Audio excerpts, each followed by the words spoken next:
Welcome to business breakfast show. Sensex నిఫ్టీలు 20,000 6,000 మార్కులను నిన్న సక్సెస్ఫుల్ గా అధిగమించి క్లోజ్ అవడంతో ప్రస్తుతం అందరూ స్టాక్ మార్కెట్స్ పట్ల ఆసక్తి ప్రదర్శిస్తున్నారు. ఇప్పుడు అయితే అందరినీ కలచివేస్తున్న ప్రశ్న ఒకటే, ఎస్పెషల్లీ ఇప్పటిదాకా బస్ మిస్ అయిన ఇన్వెస్టర్స్ ఎవరైతే ఉన్నారో, లెఫ్ట్ అవుట్ ఫీలింగ్ లో ఉన్న ఇన్వెస్టర్స్ ఎవరైతే ఉన్నారో వాళ్ళందరూ కనీసం ఇప్పుడైనా మార్కెట్ లో ఎంటర్ కావచ్చా, ఇది వీళ్లకు ఎదురవుతున్న ప్రశ్న. లేదా ఒక చిన్నదో పెద్దదో కరెక్షన్ కోసం ఎదురు చూడటం మంచిదా? సో ఈ రెండు రూట్స్ లో ఏ రూట్ లో వెళ్ళాలి అన్న డౌట్ లో చాలా మంది ఉన్నారు. అయితే ఒకటి మాత్రం నిజం, ఇప్పటిదాకా ఒక స్ట్రాంగ్ ఫౌండేషన్ మార్కెట్ కు ఏర్పడింది, గట్టి పునాది మీద మార్కెట్ ప్రస్తుతం నిలబడింది. సో జర్నీ జస్ట్ స్టార్ట్ అయింది. జర్నీ ఫస్ట్ లెగ్ లో బస్ మిస్ అయిన వాళ్ళు మధ్యలో ఎప్పుడైనా ఎక్కొచ్చు, ఎప్పుడైనా దిగిపోవచ్చు, ఎందుకంటే ఇది ఒక అంతులేని ప్రయాణం కాబట్టి.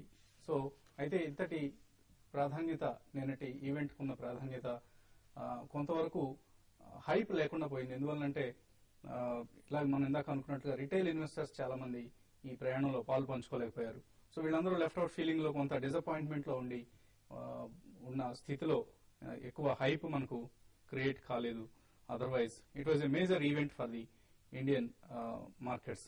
సో ఓవరాల్ గా ఈ మార్కెట్ ను డ్రైవ్ చేస్తుంది ఎఫ్ఐఎస్ అన్న సంగతి అందరికీ తెలిసిందే, మరోసారి మనం వివరించాల్సిన అవసరం లేదు.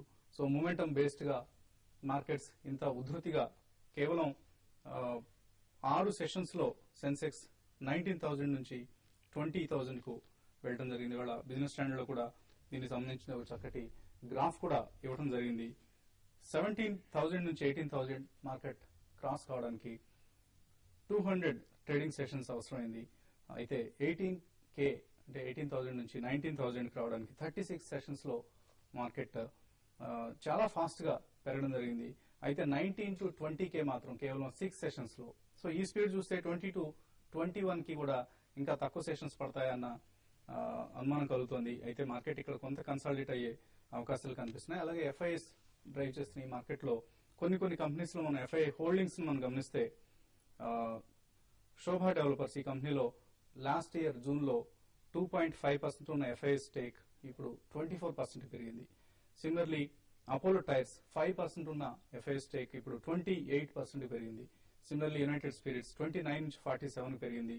శ్రీరామ్ ట్రాన్స్పోర్ట్ 16 to 35% పెరిగింది. సో ఇవన్నీ ఎఫ్ఐలు మన మార్కెట్ లో ఎంత ఇంట్రెస్ట్ చూపిస్తున్నారు. మన మార్కెట్ లో ఉన్న not just large caps, A Reliance లోనో, ఇన్ఫోసిస్ లోనో, ఎస్బీఐ లోనో ఎఫ్ఐ స్టేక్ పెరిగితే మనకు ఆశ్చర్యం లేదు, ఎందుకంటే ఇండెక్స్ కూడా బాగా పెరగడం జరిగింది కాబట్టి. కానీ మిడ్ క్యాప్ కంపెనీస్, చక్కటి పెర్ఫార్మెన్స్ ఉన్న, ఫండమెంటల్ స్ట్రాంగ్ గా ఉన్న మిడ్ క్యాప్స్ లో ఎఫ్ఐఎస్ ఇన్వెస్ట్ చేస్తున్నారు. ఒక బ్రాడ్ బేస్డ్ ర్యాలీని మనం దాదాపుగా అన్ని sectors except 1 or 2 sectors like real estate లాంటి సెక్టర్స్ పార్టిసిపేట్ చేయలేదు, కానీ దాదాపుగా అన్ని సెక్టర్స్ ఈ ర్యాలీలో పార్టిసిపేట్ చేసిన చాలా వెరీ గుడ్ బ్రాడ్ బేస్డ్ ర్యాలీగా దీన్ని చెప్పుకోవచ్చు.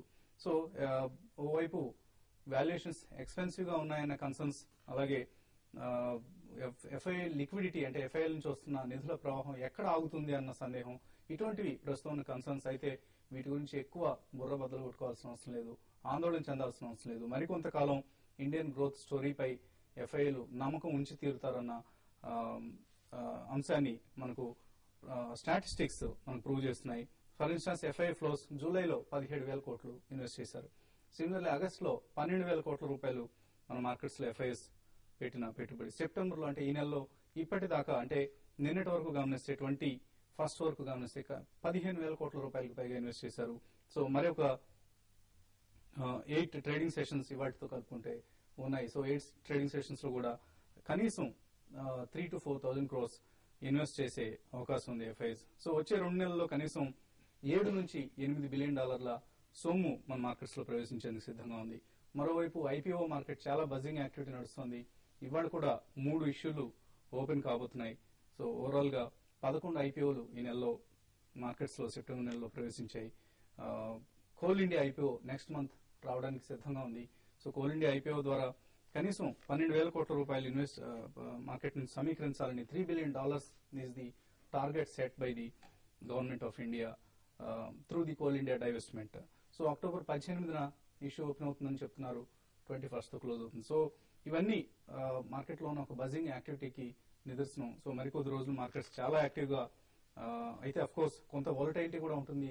ఇదే సమయంలో. సో ఈ వాలటిలిటీకి ఇన్వెస్టర్స్ సిద్ధంగా ఉండాలి.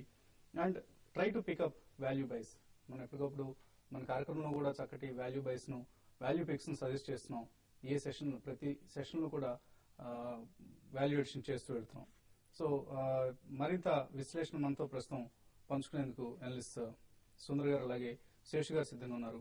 సో సుందర్ గారు, SGX నిఫ్టీ ట్రెండ్ గమనిస్తే చాలా పాజిటివ్ కనిపిస్తుంది. ఆల్మోస్ట్ 6030 దగ్గర ట్రేడ్ అవుతుంది ప్రస్తుతం. సో మరొక స్ట్రాంగ్ ట్రేడింగ్ సెషన్ ఎక్స్పెక్ట్ చేయొచ్చు. డెఫినెట్లీ ఇవాళ కూడా ట్రెండ్ పాజిటివ్ గానే ఉంటుందండి. ఎందుకంటే నిన్న మనం చూసాము చాలా కన్సాలిడేషన్ అనంతరం కరెక్ట్ గా 6000 పైన క్లోజ్ అయింది. అంటే ట్రెండ్ లో ఎటువంటి వీక్నెస్ కనిపించట్లేదు. ట్రెండ్ లో కూడా ఇంకా స్ట్రాంగ్ గానే ఉందని అర్థమవుతుంది. ఇవాళ ఏమాత్రం ఓపెనింగ్ కనుక 6025 పైన కనుక ఒక 10 మినిట్స్ నిలబడితే కనుక ఇంట్రాడే ట్రేడర్స్ బై పొజిషన్ తీసుకుని ఎంబడే 6050 దగ్గర ప్రాఫిట్ బుక్ చేయొచ్చు. ఇక షార్ట్ సెల్లర్స్ మటుకు నా ఉద్దేశంలో ఈ లెవెల్లో ఇంకా అటెంప్ట్ చేయడం మంచిది కాదు. ఎందుకంటే వీక్నెస్ ఇంకా కనిపించలేదు. ట్రెండ్ వీక్నెస్ కనిపించినప్పుడే షార్ట్ సెల్లింగ్ అటెంప్ట్ చేయాలి. నిఫ్టీ కనుక 6000 కింద కనుక 10 మినిట్స్ ట్రేడ్ అవుతే కనుక అప్పుడు షార్ట్ సెల్లింగ్ అటెంప్ట్ చేసి జస్ట్ ఒక 20 పాయింట్స్ 25 పాయింట్స్ మాక్సిమం టార్గెట్ తో క్లోజ్ చేయాలి. ఇక పొజిషన్ కి వస్తే అంటే 1 or 2 వీక్స్ పొజిషన్ హోల్డర్స్ మటుకు నా ఉద్దేశంలో ఈ లెవెల్లో కొంచెం పాజిటివ్ గా ఉన్నా కూడా ఓవరాల్ గా ట్రెండ్ ఈ లెవెల్లో ఎంటర్ కావడం మంచిది కాదనిపిస్తుంది 1 week 2 weeks point of view. ఎందుకంటే టెక్నికల్ గా ట్రెండ్ అయితే ఇంకా కొంచెం ఓవర్ బాట్కి వచ్చింది. డెఫినెట్ గా 6050 అంటే 6100 లోపల ఒక మైనర్ కరెక్షన్, ఒక మైనర్ కన్సాలిడేషన్ తప్పకుండా వస్తుంది. అలాగే లాస్ట్ 10 డేస్ గా మార్కెట్ పెరిగిన యాంగిల్ చూస్తే కనుక ఆల్మోస్ట్ ఇంచుమించు వెర్టికల్ గా వచ్చింది. సో జనరల్ గా అంత స్టీప్ ప్రైస్ అనేది అంత మంచిది కాదు. వచ్చిన తర్వాత కొంచెం ఒక చిన్న కరెక్షన్ అయితే వస్తుంది. బట్ ఏదైనా సరే ఓవరాల్ గా ట్రెండ్ అయితే పాజిటివ్ గా ఉంది. సో 6050 దగ్గర నెక్స్ట్ రెసిస్టెన్స్ 6050 కనుక పైన నిలబడితే కనుక ఫర్దర్ లాంగ్ పొజిషన్ తీసుకోవచ్చు. మీరు ఎటువంటి ఇంట్రాడే మూవ్మెంట్స్ ఎక్స్పెక్ట్ చేస్తున్నారు?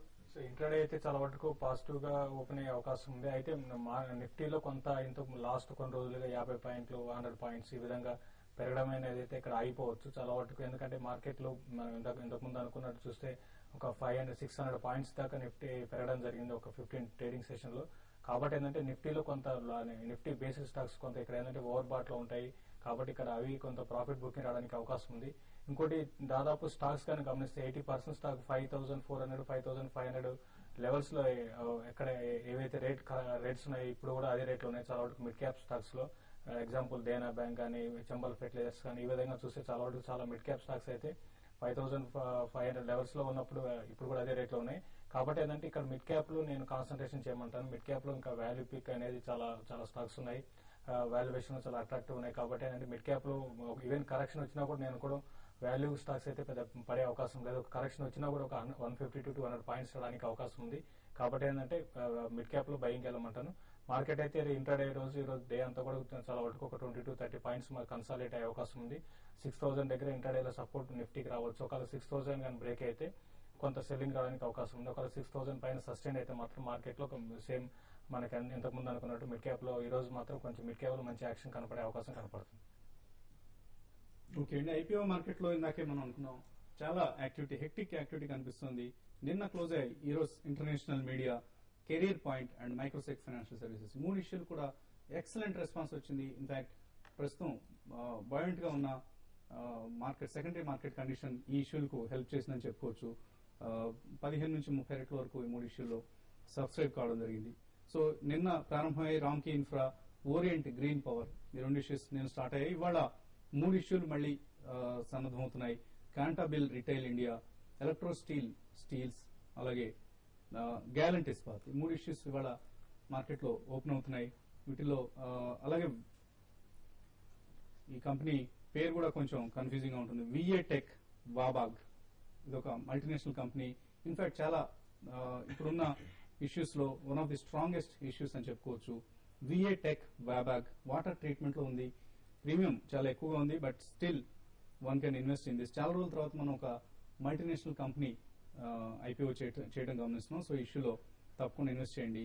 ఆల్రెడీ ఇప్పటికే ఐడిఎఫ్సి, ఐసిఐసిఐ వెంచర్స్ అలాగే జిఐసి లాంటి ఇన్స్టిట్యూషన్స్ ఇందులో స్టేక్ తీసుకున్నాయి. ఐసిఐసిఐ వెంచర్స్ కు ఇప్పుడున్న ఇష్యూ తర్వాత కూడా డైల్యూటెడ్ ఈక్విటీలో 31% స్టేక్ ఇంకా ఉంటుంది. So that's the kind of confidence that the institutions have got in this company.